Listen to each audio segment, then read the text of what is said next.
Good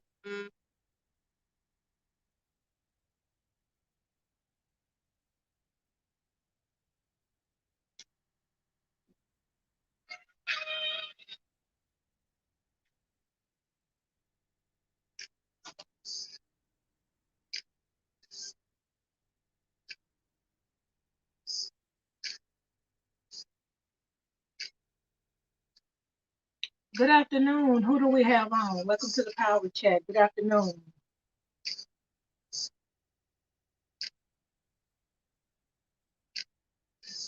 We will be starting around 12 o'clock, actually in 2 minutes. So good afternoon. Good to have you on.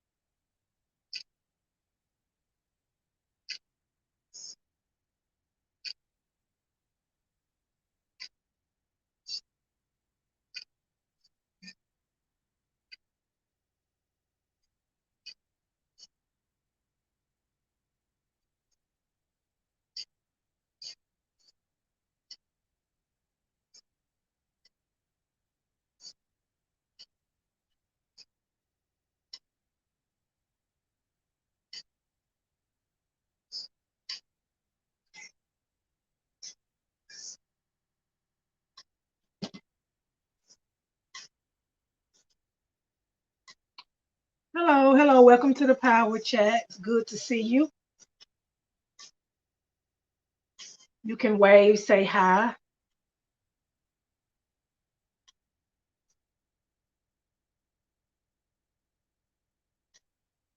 I'll be starting in about 1 minute, around 12 o'clock. So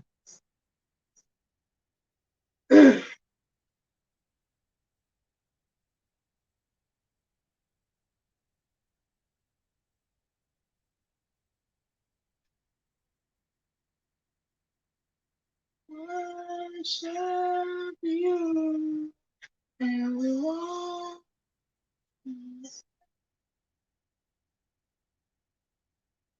music as we live. I wonder, can I see comments? Maybe there are no comments.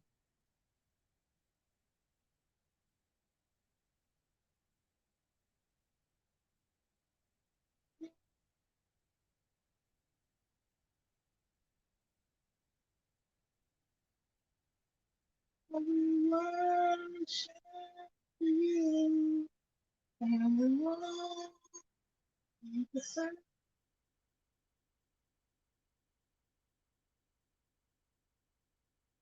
as we live up your name.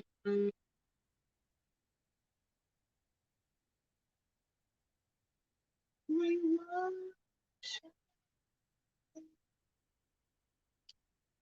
worship. Okay, okay, okay.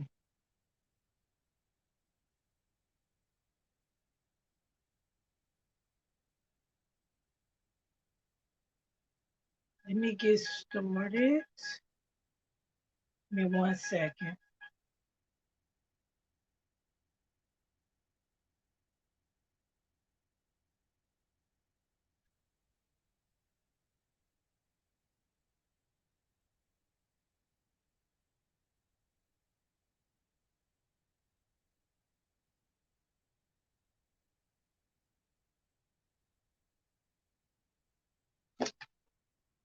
Okay, I'm gonna go ahead and get started. Hello to everyone and to the ones that will be watching the replay.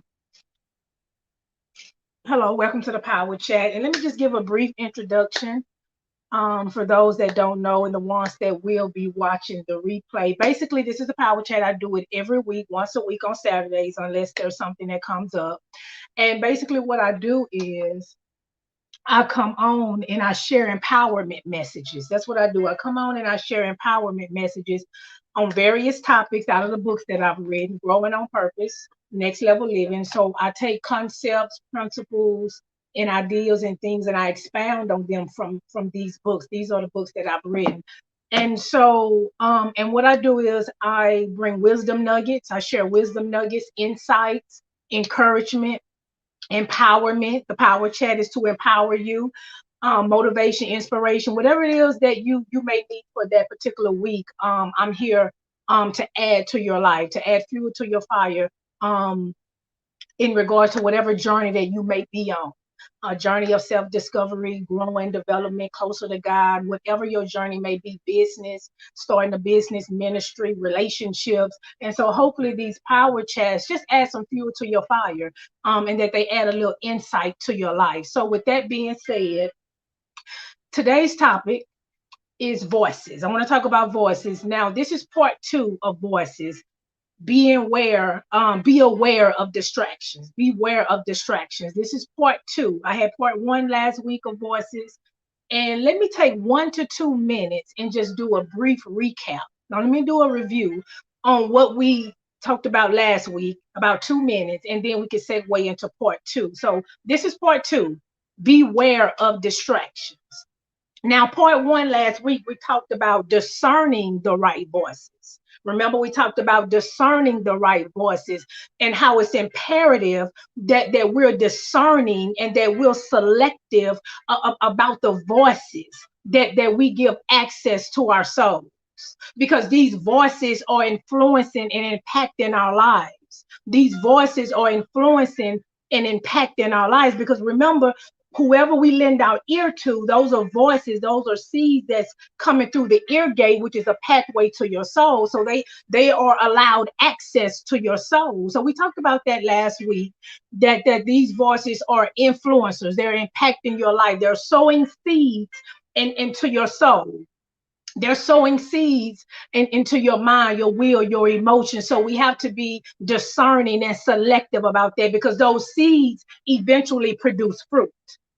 And so we talked about that last week. Also, we talked about that we have to be careful and mindful that we don't allow the wrong voices to get access, because the wrong voices become stumbling blocks that delay growth, that delay development, that impede or interfere with progress, purpose, and elevation. And so we have to be mindful that we don't allow the wrong voices access. Remember, I talked about the scripture last week. You walk with the wise, you become wise.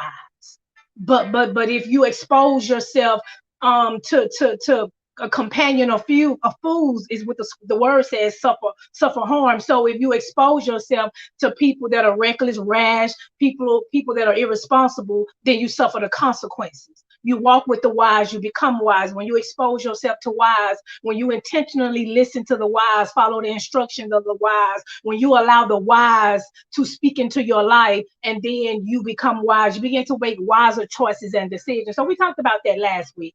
And we talked about how we cannot afford. I'm just doing a brief recap. Give me 1 to 2 minutes to do a brief recap.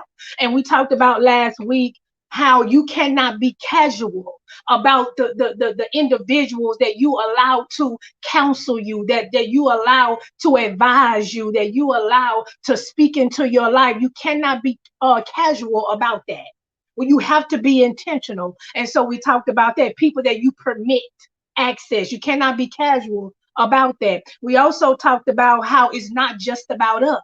That when we allow certain voices to speak into our souls, and we turn around and then we influence others with those same principles and mindsets. So it's not just about us. When we're being influenced by certain voices, we turn around and we influence children and our nieces and our nephews and other people's children and communities and jobs and the next generation. So it's not just about us. The things that I'm learning, the things that I'm receiving, the voices that I allow access to my life, I turn around and I influence the next generation, and then the next generation, then the next generation. And it's like a domino effect. So my teachings and my mindsets and my attitude and my behaviors are being passed down to the next generation. And when that continues to be passed down from generation to generation, we're talking about generational blessings.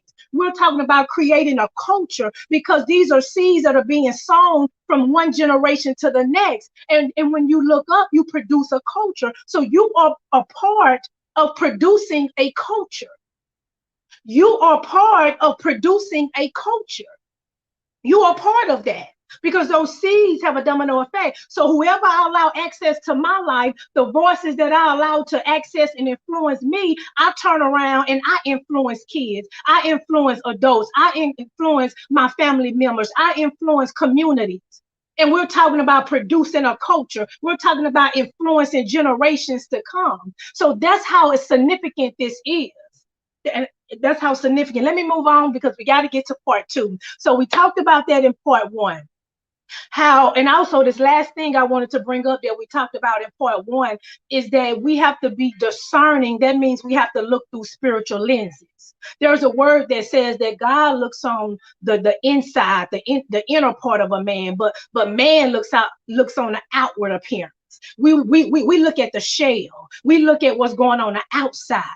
And God said, no, I look at the heart of a man. And so we got to begin to use that wisdom. We have to follow that model where we're discerning by the Spirit, that we're not just looking at the shell. We're not just looking at the package. Remember, Martin Luther King said it's the content of the character. We got to look a little deeper. We got to get off the surface level and come and begin to examine and see a little deeper. So that means we have to discern with our spiritual eyes. And so, and not just look at the package, because I told you last week that the package can't help you. My flesh can't help you. That's why Paul in the Bible says, I regard no man after the flesh. The flesh can't help you. The package can't help you. But what I got on the inside of me, what God has placed on the inside of me, now that can be a blessing to you. That can help you. But you got to be able to discern it with your spiritual eyes. You have to be able to look through spiritual lenses to discern. So that's why I said some voices that are meant for your life, if you're not looking with spiritual eyes, you will miss them. You will miss them. Hey, cousin. Hey, Tanya. You will miss them. So let's get on to part two, because I said I wasn't going to be on here long. Part two, beware of distractions. So before I get into that, let me just define what a distraction is. Distractions is just something that prevents you from giving full attention to something else. People, places, things, voices that distract you, that prevent you from giving attention to something else. They divide your attention. They hinder your concentration. They come in to disrupt your focus. We're talking about distractions. So distractions are voices that interrupt your focus and in turn delay your progress. They hinder your focus. They interrupt and disrupt your focus, pulling you in a different direction from what you need to be focused on and delaying your progress. The purpose of a distraction is really to distract you from your purpose. That's really the motive behind a distraction. And even the person, the vessel, the individual that's being used to distract you, sometimes they don't even know they're being used by opposing forces to distract you. But the whole purpose of it, the whole purpose of a distraction is to distract you from what it is that you need to be attentive to. That's the whole point of, to distract you from your family, to distract you from your purpose. The purpose of a distraction is to distract you from what you need to be focused on, to distract you from purpose. That's why we have to be careful. You can't get caught up in all the things that are transpiring all around you, all the chaos and the confusion. You cannot allow it to make you lose focus. You can care about it. You can be empathetic towards it. You can support it. You can sow into it. You can even voice on it, but you cannot abandon the work that you have been called to do. You cannot abandon the purpose that you have been called to. You cannot get so focused and so caught up, hey, Dr. Pfizer, and all the things that are transpiring all around you, all the things that are happening. And it becomes, yes, you want to be informed, but don't be distracted. Because you can get so caught up where you're taking out focus, and now you've abandoned what God has called you to do. You've abandoned your cause. You abandon your purpose. You abandon the work that you have been called to do because you've been distracted by another cause. And I'm not saying that it's not a worthy cause, but it's not your cause. It's not your cause. And so, yes, you can support it, you can speak on it, but you cannot allow it to make you abandon what it is that you're working on, the things that you purpose to do, because you got to remember, we all have a cause. And the best thing I can do for the confusion and the chaos that's transpiring all around me, the best thing I can do is to do my part. You can get so caught up in the arguments and the contention, and you're not even focused on doing your part, because your cause is your part.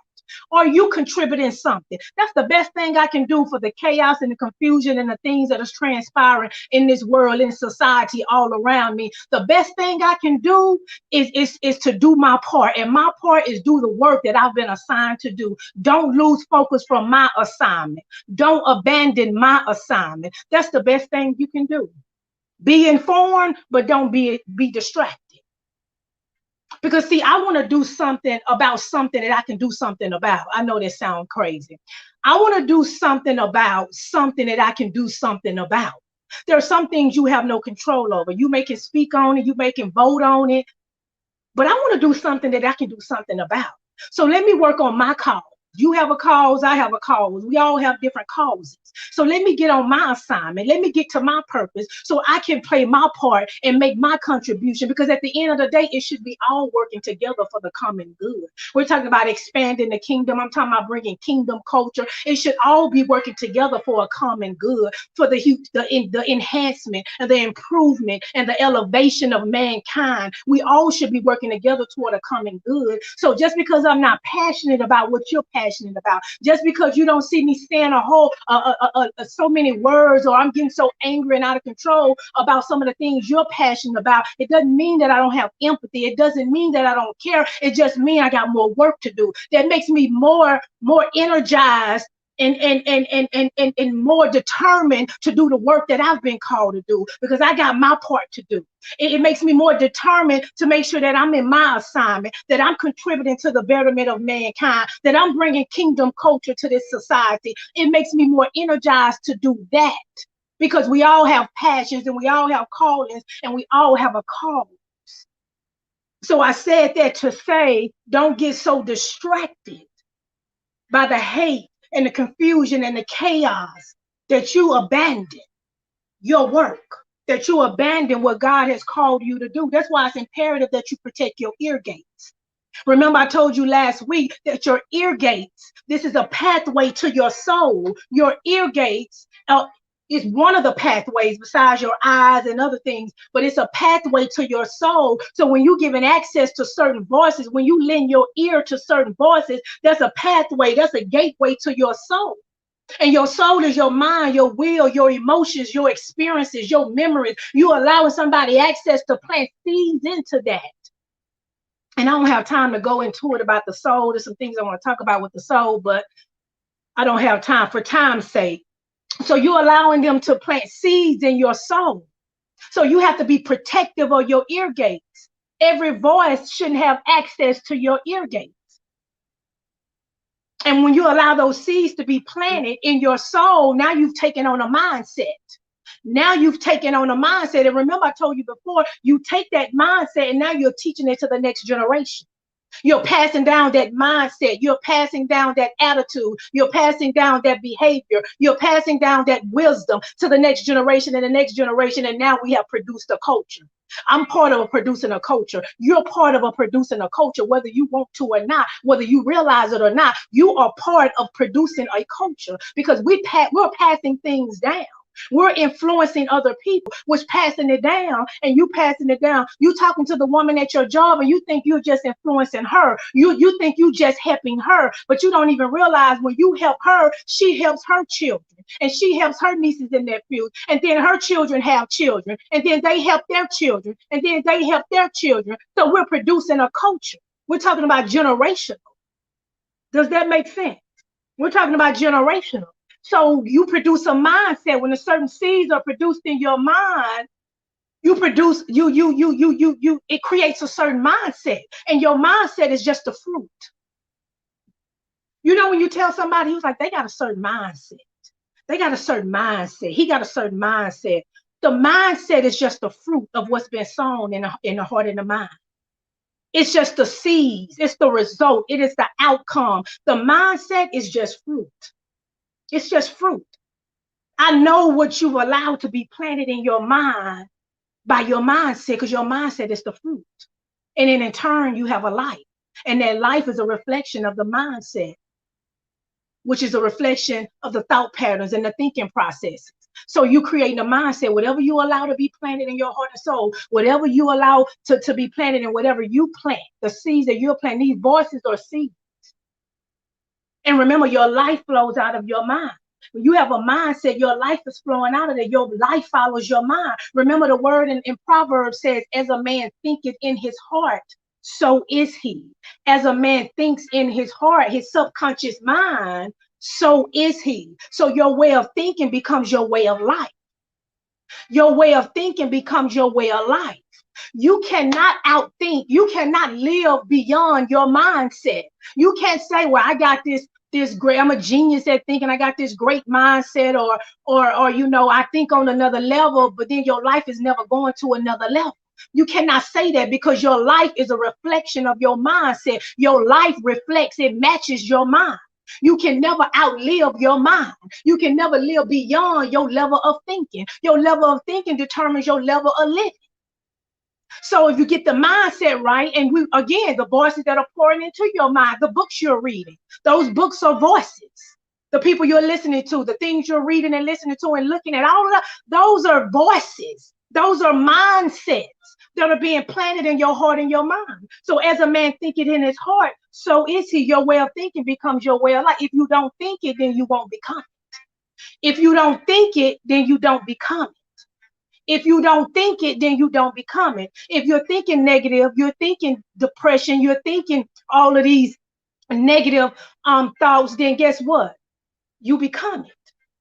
If you don't think you can walk out purpose, if you don't think you can become what God has created you to be, if you don't think you can reach destiny, if you don't think you can manifest that vision and goals, then you won't. If you think it, you become it. If you don't think it, you don't become it. Mindset, I told you, your life follows your mind.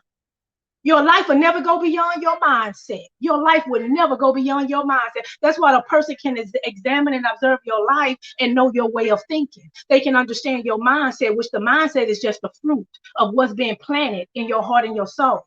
Your mindset is just the fruit of what's been planted in your heart and your soul. So remain intentional, remain vigilant about the voices that you're giving attention, that you give attention to. Be intentional, be vigilant about who you allow access to your soul, because some voices can be detrimental to your growth.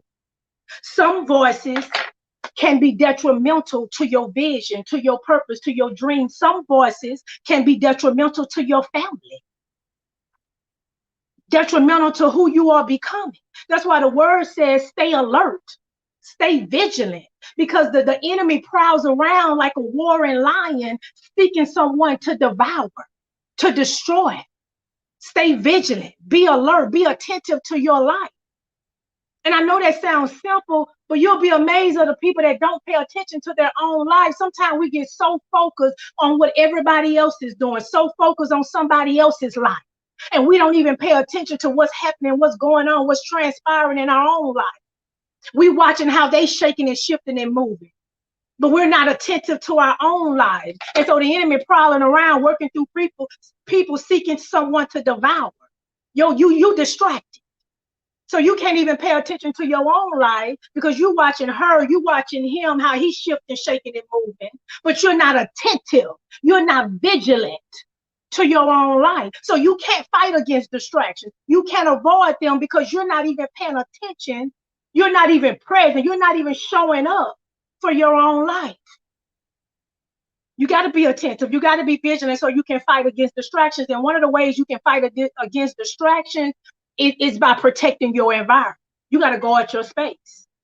You got to guard your space. You got to protect your environment. You got to position yourself in environments that align with who you are, that align with your values, that align with where you're going, you know, who you are becoming. You got to position yourself in those type of environments. Are they in alignment? and what I'm trying to become, what I'm trying to accomplish? Is the environment conducive to what I'm building? Is it conducive to what God is shaping and molding and building me to become? Is this environment conducive to who I see myself becoming? Is it conducive to the vision that I have of my life? Is this environment conducive to what I'm trying to achieve in my life or my family's life? It's all about protecting your environment. Are they conducive to your assignment? Because sometimes we can be in environments that have nothing to do with nothing, that's talking about nothing. And we're wasting precious time. They have nothing to do with purpose, nothing to do with destiny, nothing to do with vision. And we're just wasting time in environments that ain't talking about nothing, that ain't doing nothing. And so we have to be mindful that protect your environment. Remember, I told you earlier, the word says, walk with the wise and you become wise. But a companion of fools will suffer harm. Walk with the wise and you become wise. When you interact with the wise, when you engage with the wise, when you receive the voice of the wise, when you take heed to the wise, when you follow the instructions of the wise, you become wise. And you begin to make wise and better choices and decisions. Wisdom. When you interact with wisdom. I love to interact with wisdom. I love to engage with wisdom. I love people that have a wise mindset because I'm trying to go somewhere. I got things that I'm trying to do. I know who I am becoming. I already know what God showed me and what he put in me, and I'm trying to become all of it. So I have to be mindful. I want to hang out with the wise. I want to listen to the wise. I want to take heed to the wise so that I can become wise. But if you position yourself in environments that are voices that are foolish, that are irresponsible, that are rash, that are reckless, then you suffer the consequences. Then you suffer the consequences. You asking for trouble. So you have to be intentional about who you attach yourself to, who you are connected to, because your attachments are influencers. Your attachments are influencers, and influencers help shape and mold your thinking. I told you it's not just about you. They're influencing you and you influencing the next generation. So these attachments and connections that you don't believe is really not much to it, they are influencers. And they are shaping and molding your thinking. So your environment is influencing you whether you realize it or not. Whether you realize it or not. And I remember years ago, I would hang with certain people, do certain things. And, you can say things like this, well, they like that, but I'm not. Their character, they got issues with their character and they need to work on it. And they do some things, da, da, da, da, da, da. But you're in the company of them, but they're your attachment, but you connected to them. And the Bible says bad company corrupts good character. So at some point, this bad character will be influencing my life, my thinking. I'm going to be thinking differently, attitude different, behavior different. So you have to be careful thinking, well, I'm really not like them. If you continue to be in a company of that type of character, those type of voices, it will corrupt your character. It will taint your character. And so your environment is influencing you, whether you realize it or not. The seeds are being sown. You just don't see the fruit of it yet. That's why you don't think that it's bothering you. You don't think it has no impact. There's no effect because you don't see the fruit of it. But the seeds are being planted.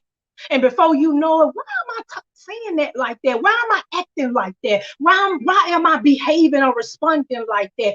That environment that you was in, that environment that you consistently exposed yourself to, not knowing that it's affecting you, whether you realize it or not. You don't see it, but the seeds are being sown.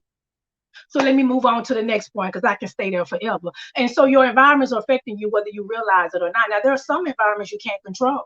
There are some environments like your family, your school, or, your work, your career, your job. There are some environments you can't control, but you can control how you engage with people. You can control how much time you interact with certain people. You can control what you allow to remain when they plant seeds or talk about certain things, what you allow to remain in your mind, or you're going to go ahead and uproot that thought uproot that idea. If it's not in line with your personal philosophy, if it's not in line with your values, your divine values, you got to go ahead and uproot whatever seed they sowed into your mind and your heart during that conversation. Some people, you just got to keep it professional. But there are some environments you can't control, but you can control how you engage those individuals.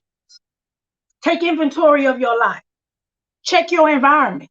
Are your relationships bearing fruit? There's nothing wrong with doing that. Are your relationships bearing fruit? Because if they're not bearing fruit, then something has to go. You may have to remove some, cut something off, or just limit the access. And sometimes we just outgrow people. There's nothing wrong. They may not be wrong. They may not be bad. They may not be evil. But you just outgrow people. It's called a new season. And that's okay. That's okay. It's okay to outgrow people. But I'm not going to hold on. Well, I knew her since I was 6. So I'm going to forfeit purpose and destiny. I'm going to forfeit my elevation and my next level and everything that I'm to become because I knew you since we were 6 years old. You're going to sacrifice your divine destiny because you don't want to let go of somebody you knew when you was 10 years old? No, you may just need to cut it off, remove, or you may just need to limit the access. You may need to limit the access. Hey, Coach Young, good to see you. And so you got to make a decision because we're talking about affecting other generations and not just influencing your life. There's a word in the Bible where Jesus made this statement. He said, the Father cuts off everything in me that doesn't bear fruit. That's what Jesus said in the Bible. He said, the Father cuts off every branch in me that's not bearing fruit. He said in the branches that are bearing fruit, he said he prunes them and he trims them so that they can bear more fruit. That's telling me something right there. If it ain't producing fruit, if the relationship's not bearing fruit, if the voices that's consistently in your life influencing you and ain't no good fruit, you might need to cut it. I think I'm going to take the wisdom of Jesus. You may need to cut it. Or maybe relationships you just need to prune and trim. There's some things you got to go. You need to talk about some things. You need to get it together. But you got to address it. You have to address it. And again, you may just need to limit the access. You may just need to limit access. That doesn't mean you have to automatically cut it off. You may just have to limit the access. And sometimes you just got to walk away. Sometimes you have to remove yourself from circumstances, situations, people, and environments that's not healthy, that's not working for you, that's not adding value to your life. Or am I adding value to you? Or are you adding value to me? Because that's the question. Am I adding value to you? Or are you adding value to me? Because we both need to be bearing fruit. And so if not, sometimes you just got to remove yourself and walk away from situations, circumstances, people, environments that are not adding value to your goals, to your vision, to the dreams, the things that you aspire to do. You might have to just walk away from it and reposition yourself in the right environment. Reposition yourself to take heed to the right voices. Sometimes you have to reposition. I've had to reposition. It's all about boundaries. You have to set boundaries. And that's the only way the way this works is you got to have boundaries. If you're going to limit access to certain people, if you're going to be mindful and discerning of the voices you allow access to your soul and in your life and who's influencing your soul and impacting your life, it's going to require you to have boundaries. Everybody needs boundaries. There's nothing wrong with boundaries. And if somebody tells you they don't like your boundaries, or if they say you don't need boundaries, well, number one, they don't have boundaries. Number two, that means they do anything in their life, anything goes. There's no control. And so they want to come in and control your life. So because they lack self-control. Most people that have boundaries, they understand boundaries. They understand and they respect boundaries. Boundaries are just guidelines, limits, rules that you create, that you establish to help safeguard your life. Boundaries are just rules and limits and like invisible fences to help safeguard your life. Invisible fences. I'm not talking about walls. I'm not talking about the deadbolt, a steel wall, whatever, you keeping yourself locked in somewhere nobody can. I'm not talking about that. I'm talking about fences where you control who comes in, who goes out, who gets access, who doesn't. That's a boundary. That's what boundaries do. They control who gets access to you, who gets access to your soul, your mind, your will, your emotions, your experiences, your memories. That's your soul. Who gets access to that? Because let's be honest about this. Let me just do this side note. Your soul already have experiences. Your soul has to already be healed from so many things from our past, things from our childhood maybe. And there's things that you've had to overcome. There's things that you had to be healed from. And because your soul, all of this stuff comes because your soul houses your experience. All of the things that have happened to you, that's been done to you, is filed in your soul. And so all of these things are stored in your soul. And so you've had to get healed in your soul. So why would I allow the wrong people knowingly? Sometimes it happens. But why would I allow just anybody access to my soul, access to my life? Then I have to heal from that. I have to overcome that. I have to walk through that. If you abuse me or you do something, or if it's a wrong voice or however, I have to heal from that. And I've already have things in my soul that I've had to heal from. I don't need to add to it. So I'm about to protect my soul. I'm about to have boundaries. I'm about to have invisible fences around my life where I control who comes in, who stays out, who gets access, who does not. Boundaries. And it's okay to have. When you said boundaries, you stopping people from coming into your life and just running rampant and doing as they please. When you have boundaries. Boundaries help guard your soul. They help guard your life because everybody doesn't deserve access to your soul. Everybody does not deserve access to your soul. So your boundaries guard your soul. They guard your life. Remember in Proverbs, it says, guard your heart, your subconscious mind, which is your soul. Guard your heart because it determines the course of your life. It determines the trajectory of your life. It determines your divine destiny. Guard your heart, which is your soul they're talking about, because it determines the course of your life. That's a boundary. That's a boundary. So God just gave you a boundary. He said, guard your heart, guard your soul, because it determines the trajectory of your life. It determines what you sow into the connections and attachments, the people that are attached to you, connected to you. It determines what you passing down to your kids and nieces and nephews and the next generation. It determines all of that. So you have to have a boundary. When you guard your soul, you are guarding your life. And you're guarding your destiny. You're guarding, protecting your connections. You're guarding and protecting your attachments. You're guarding, protecting your family. You're guarding and protecting the next generation. When you incorporate boundaries, when you guard your soul, because again, it's not just you. These the people that influence you, if they're the right influence, then you turn around and you get to influence the right things, the teachings, the behaviors, the attitudes, the disciplines, the principles to the next generation, and help produce a culture. Because I'm so tired of generational curses. We need to pass down generational blessings so that we can see a kingdom culture. The culture. We trying to produce a different culture. And the only way to produce a different culture is that we have to sow the right seeds. We got to pass down the right stuff. We have to influence with the right stuff. That's the only way we're going to produce a different culture. And so as I close, let me just say this: establish boundaries. You need them, because when you don't have them, you allow people to operate unrestrained in your life. You allow people to operate unrestrained in your life, say anything, do anything, because you don't have boundaries. And then they can go and sow any type of seed in your heart and your mind. They can sow whatever seeds, and those seeds one day have to produce a fruit. They take root and then they produce a fruit. And you may not see it right now, and you may think it's innocent. And the people you're around, sometimes you're like, I know they ain't right, but I've been knowing them since I was 15. But at some point, them seeds gotta come up. They gotta come up. And you want to make sure you got the right fruit. You want to make sure that you're adding to society and not taking away. You're adding the goodness to society and not adding the curses. We're all about adding the good stuff. We're all about expanding the kingdom, advancing the kingdom. We are all about incorporating our values, principles, That's what we're about. A better life, a elevated, so that we can help produce a different culture. So be mindful of the voices that you allow to have access to your soul. Beware of distractions. You don't have to give attention to everything that happened that's transpiring around you. You don't have to give attention to it. You don't have to get unfocused for it. You don't have to. You could be supportive of it. You can sow into it, but it may not be your call. Do the work that you've been purposed to do. Do the work that you've been assigned to do. Now you're helping make a difference.